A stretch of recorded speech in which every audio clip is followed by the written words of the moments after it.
നമ്മൾ ഇന്ന് ഡിസ്കസ് ചെയ്യാൻ പോകുന്നത് ഒരു ലാബിന് കറസ്പോണ്ടിങ് ആയിട്ടുള്ള എങ്ങനെയാണ് CO അറ്റൈൻമെൻറ്റ് ഇവാലുവേഷൻ നടത്തുന്നതെന്നുള്ളതാണ്. അപ്പോൾ നിങ്ങൾ ഓൾറെഡി എല്ലാം ചെയ്തിട്ടുണ്ടാവുമെന്നറിയാം, എന്നാലും ഞാൻ അതിലൂടെ ഒന്ന് കടന്നു പോയിട്ട് പറയാമെന്ന് വിചാരിക്കുന്നു.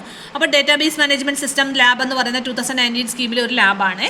ഇതിന് കറസ്പോണ്ടിങ് നമ്മൾ ചെയ്യുന്ന ആദ്യം ഈ 3 വര നിങ്ങൾ കാണുന്നുണ്ടാവും. ഇവിടെ വരിക. ഇവിടെ വന്നിട്ട് നിങ്ങൾ ആദ്യം ചെക്ക് ചെയ്യേണ്ടതെന്ന് വെച്ചാൽ ഈ ലബോറട്ടറി എന്ന് പറയുന്ന ടാബിൽ അതിന് കറസ്പോണ്ടിങ് ആയിട്ടുള്ള എക്സ്പെരിമെൻറ്റ് നിങ്ങൾ പ്രോപ്പറായിട്ട് ആഡ് ചെയ്തിട്ടുണ്ടോ എന്ന് വെരിഫൈ ചെയ്യുക. അതേപോലെ തന്നെ നിങ്ങൾ ഈ കോഴ്സിന് കറസ്പോണ്ടിങ് കോഴ്സ് ഔട്ട്കമും അതുപോലെ തന്നെ CO PO PSO മാപ്പിങ്ങും ചെയ്തിട്ടുണ്ടോ എന്ന് എൻഷുർ ചെയ്യുക. അപ്പം ഒന്നാമതായിട്ട് അലേർട്ട് ചെയ്യേണ്ടത് കോഴ്സ് ഔട്ട്കം സെറ്റ് ചെയ്തിട്ടുണ്ടോ എന്ന് നോക്കുക. രണ്ടാമതായിട്ട് CO PSO മാപ്പിംഗ് ചെയ്യുക എന്നറിയുക. പിന്നെ ലബോറട്ടറിക്ക് അകത്ത് കയറിയിട്ട് എക്സ്പെരിമെൻറ്റുകൾക്ക് കറസ്പോണ്ടിങ് ആയിട്ട് നിങ്ങൾ CO മാപ്പ് ചെയ്തിട്ടുണ്ടോ എന്ന് ഉറപ്പായിട്ട് നിങ്ങൾ ചെക്ക് ചെയ്യണം. അതിനുശേഷം നിങ്ങൾ ആസ് യൂഷ്വൽ നിങ്ങളുടെ പാരാമീറ്റേഴ്സ് ഫോർ ലബോറട്ടറിയുടെ കണ്ടിന്യൂസ് ഇവാലുവേഷന്, പാരാമീറ്റേഴ്സ് ഫോർ ലബോറട്ടറിയുടെ internal exam, parameters for laboratory viva voce, ഈ കാര്യങ്ങൾ പ്രോപ്പറായിട്ട് സെറ്റ് ചെയ്തിട്ടുണ്ടോ എന്ന് എൻഷുർ ചെയ്യുക.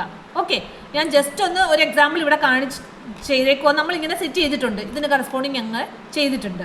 ഇനി നിങ്ങൾ ചെയ്യേണ്ടതെന്ന് വെച്ച് കഴിഞ്ഞാൽ നിങ്ങൾ ഇവിടെ നിന്ന് നേരെ ഈ ഡേറ്റാബേസ് മാനേജ്മെൻറ്റ് സിസ്റ്റം ലാബിൻ്റെ കോഴ്സ് റിപ്പോർട്ടിനകത്ത് വന്ന്, നമ്മൾ ഇതിൻ്റെ അറ്റൈൻമെൻറ്റ് റിപ്പോർട്ടാണല്ലോ ഫോക്കസ് ചെയ്യുന്നത്, അവിടെ വന്നിട്ട് configure and download attainment report tab click ചെയ്യുക. ഇവിടെ നിങ്ങൾ നോക്കിക്കഴിഞ്ഞാൽ ഞാൻ COs മാപ്പ് ചെയ്തുകൊണ്ട് ഇവിടെ COs കാണുന്നുണ്ടാവും. നെക്സ്റ്റ് അടിക്കുക, ഉടൻ സ്റ്റുഡൻസ് ലിസ്റ്റ് കാണിക്കും. അതിനുശേഷം ഒരു കോൺഫിഗർ ഓപ്ഷൻ ഇവിടെ കാണുന്നുണ്ടല്ലോ, അവിടെയാണ് നമ്മൾ ഇതിൻ്റെ ശ്രദ്ധിക്കാനുള്ളത്. അപ്പോൾ ഞാൻ നെക്സ്റ്റ് അടിച്ചു, കോൺഫിഗർ ഓപ്ഷനിലോട്ട് വന്നു. ഇവിടെ ഒന്നും നിങ്ങൾ ഒരു മാറ്റവും വരുത്തണ്ട. നിങ്ങൾ വരുത്തേണ്ട മാറ്റം എന്ന് പറയുന്നത് ലബോറട്ടറി വെയിറ്റേജ് എന്താക്കി കൊടുക്കുക, 100% ആക്കി കൊടുക്കുക.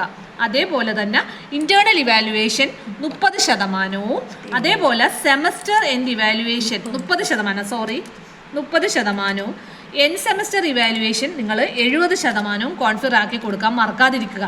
പിന്നെ ഇവിടെ നമ്മൾ ഓൾറെഡി പറഞ്ഞ പോലെ ഡയറക്റ്റ് അസസ്മെൻ്റ് വെയിറ്റേജ് നമ്മൾ 90%, ഇൻഡയറക്റ്റ് അസസ്മെൻ്റ് വെയിറ്റേജ് 10% ആക്കി കൊടുക്കുക. അപ്പോൾ ഇത്രയും കാര്യങ്ങൾ ശ്രദ്ധിക്കുക. അതിനുശേഷം നിങ്ങൾ നെക്സ്റ്റ് ബട്ടൺ അടിച്ച് മുമ്പോട്ട് പോയാൽ മാത്രം മതി, നിങ്ങൾക്ക് CO അറ്റൈൻമെൻറ്റ് റിപ്പോർട്ട് ഉറപ്പായിട്ടും കിട്ടിയിരിക്കും. ഇത് നെക്സ്റ്റ് അടിച്ചടിച്ച് പോകുമ്പോൾ അവസാനം നിങ്ങൾക്ക് ഉറപ്പായിട്ടും പ്രോപ്പറായിട്ടുള്ള CO അറ്റൈൻമെൻറ്റ് റിപ്പോർട്ട് കിട്ടും. ഇത്രയേ ഉള്ളൂ ലാബിൽ ശ്രദ്ധിക്കാനുള്ളത്. താങ്ക്